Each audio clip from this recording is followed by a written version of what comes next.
सभी साथियों को एक बार पुनः जय भीम, नमो बुद्धाय, जय गाडगे बाबा।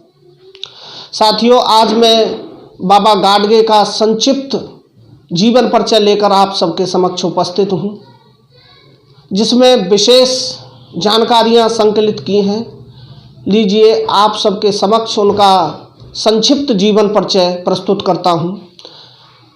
जीवन पर्यंत मानवता के हितैषी, सामाजिक समता के द्योतक रहे संत, एक ऐसे संत जिन्होंने कहा था, चाहे एक रोटी कम खाओ, पुराने फटे कपड़े पहनो, चाहे टूटे फूटे मकानों में रहो, मगर अपने बच्चों को अवश्य पढ़ाओ, अपने बच्चों को शिक्षित अवश्य करो।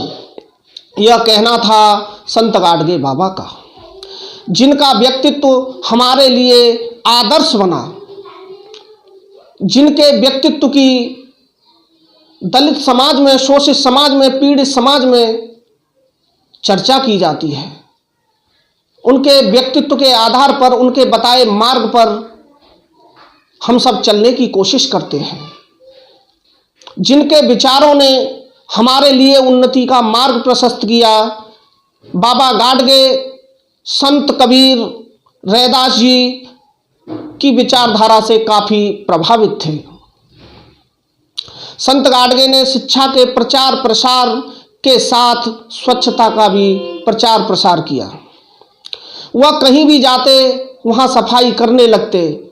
वहाँ के लोगों को बहुत अटपटा लगता, लेकिन जब देखते कि वो सफाई कर रहे हैं तो उनके साथ जुट जाते।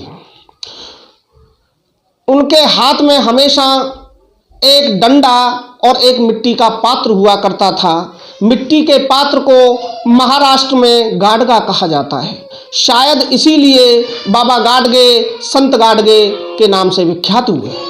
संत गाडगे जी का जन्म महाराष्ट्र के अकोला जिले के सेड गांव में 23 फरवरी 1876 को धोबी जाति के परिवार में हुआ। उनके पिता का नाम झिंगराजी और माँ का नाम सखूबाई था। संत गाडगे के बचपन का नाम डेबूजी था, जो अपने सामाजिक कार्य करने के कारण आगे चलकर गाडगे बाबा के नाम से विख्यात हुए। जिस समय गाडगे बाबा का जन्म हुआ, उस समय देश पूर्णतः पाखंडवाद की बेड़ियों में जकड़ा हुआ था।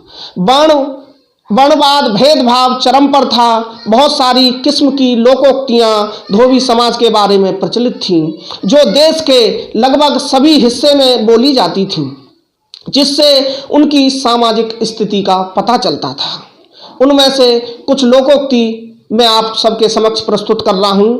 पहली लोकोक्ति, धोबी की बेटी के ना घर सुख ना घाटे सुख। दूसरी, अनपढ़ कपड़ा पर रानी धोबिनियाँ।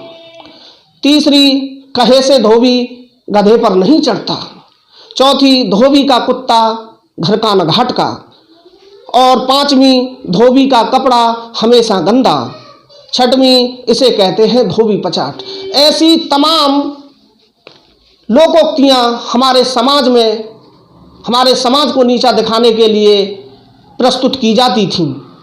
ऐसी कहावतें हर एक दबे कुचले समाज के लिए बनी थीं। मनुवादी लोगों द्वारा इन लोकोक्तियों को बनाने का मतलब था कि जो दबा कुचला समाज है, उसे उसकी सामाजिक वैल्यू बताना, उसे तिरस्कार करते रहना, अर्थात इनडायरेक्ट तरीके से उसे जाति के नाम पर प्रताड़ित करते रहना।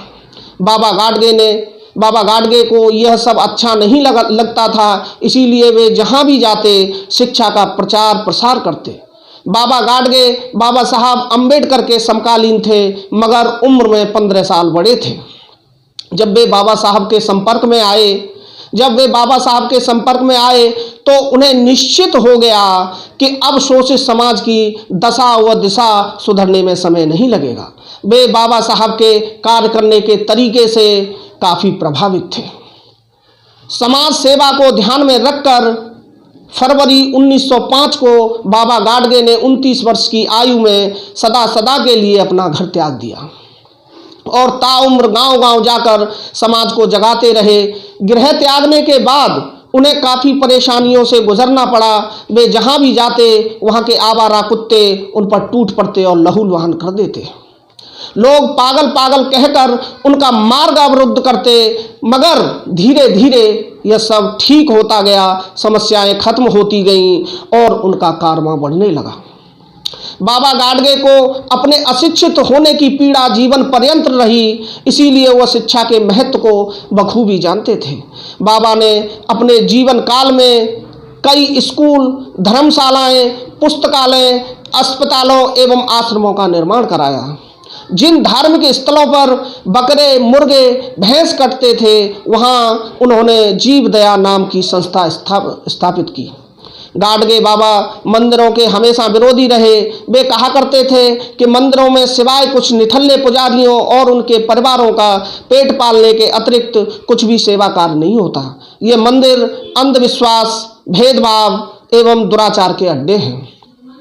सामाजिक कार्य करते रहने के कारण बाबा गाडगे का स्वास्थ्य सन 1954 से लगातार गिरता गया।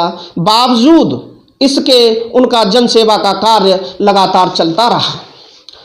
जब 6 दिसंबर 1956 को उन्होंने परम पूज्य बाबा साहब डॉक्टर भीमराव अंबेडकर जी के परिनिर्वाण की सूचना मिली तो वे अंदर ही अंदर टूट गए, क्योंकि बाबा गाडगे बाबा साहेब डॉक्टर भीमराव अंबेडकर जी को बहुत चाहते थे।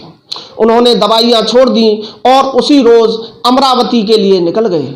13 दिसंबर को बाबा गाडगे की तबीयत और बिगड़ी और उन्हें अमरावती के एक अस्पताल में भर्ती कर दिया। फिर भी वो कहते थे कि शरीर में कमजोरी जरूर है, पर मैं ठीक हूँ, मुझे नगरबाड़ी ले चलो।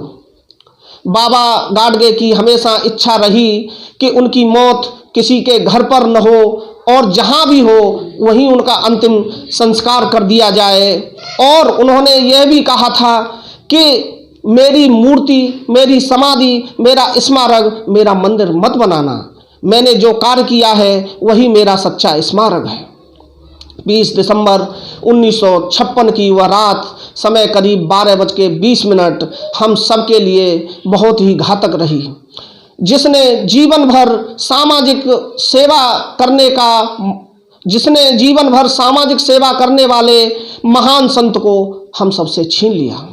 अतः हम उनके 64वें परिनिर्वाण दिवस पर अश्रुपूरित श्रद्धांजलि अर्पित करते हैं, अश्रुपूरित पुष्पांजलि अर्पित करते हैं और उनके बताए मार्ग पर सामाजिक सेवा करने के लिए और जगह जगह जाकर लोगों को शिक्षित करने के लिए हम उनके जीवन भर आभारी रहेंगे। इसी के साथ जय भीम, नमो बुद्धाय, जय बाबा गाडगे।